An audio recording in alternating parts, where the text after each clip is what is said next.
प्रदेश से एक ऐसी वारदात सामने आई है जिसे सुनकर आपके होश उड़ जाएंगे। एक महिला द्वारा रचा गया ऐसा प्लान जिसकी वजह से एक निर्दोष आदमी को काटनी पड़ गई जेल की सजा। जी हाँ, दरअसल उत्तर प्रदेश के आजमगढ़ जिले में रुचि नाम की ये महिला शादी करके अपने ससुराल रहने आई थी, लेकिन फिर इसने कुछ ऐसा कर डाला जिसकी किसी को भी उम्मीद नहीं थी। जिस वक्त घर पर सब खुशियां मना रहे थे, रुचि दूसरे कमरे में जेवर और गहने चोरी कर भागने की प्लानिंग कर रही थी। ससुराल वालों के सोने के बाद रुचि गहनों से भरा बैग लेकर भाग गई।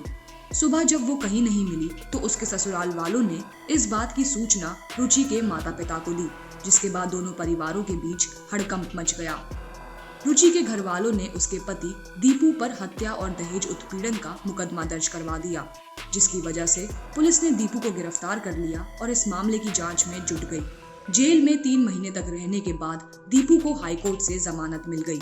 वहीं दूसरी तरफ इस मामले की जांच में जुटी पुलिस को कुछ ऐसा देखने को मिला जिससे उनके होश उड़ गए। जिस रुचि को वो मृत समझ रहे थे, वो उन्हें अपने बॉयफ्रेंड के साथ जिंदा मिली। पुलिस ने इस मामले पर और जानकारी देते हुए बताया कि दीपू और रुचि की शादी 11 जून साल 2019 में हुई थी। शादी के बाद कुछ दिन दोनों के काफी अच्छे गुजरे थे, लेकिन फिर एक दिन रुचि ने किसी के साथ फोन पर देर तक बातें करनी शुरू कर दी। ये फोन कॉल्स का सिलसिला काफी लंबा चला, जिसको लेकर दोनों दीपू और रुचि के बीच लड़ाई झगड़े होने शुरू हो गए। इससे तंग आकर रुचि अपने मामा के घर चली गई थी, लेकिन फिर जीयनपुर कोतवाली में दोनों परिवार के बीच पंचायत हुई और सुलह समझौता करने के बाद रुचि को वापस उसके ससुराल भेज दिया गया। लेकिन रुचि के दिमाग में तो कुछ और ही चल रहा था।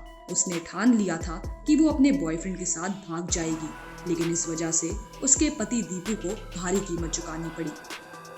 ब्यूरो रिपोर्ट, क्राइम तक।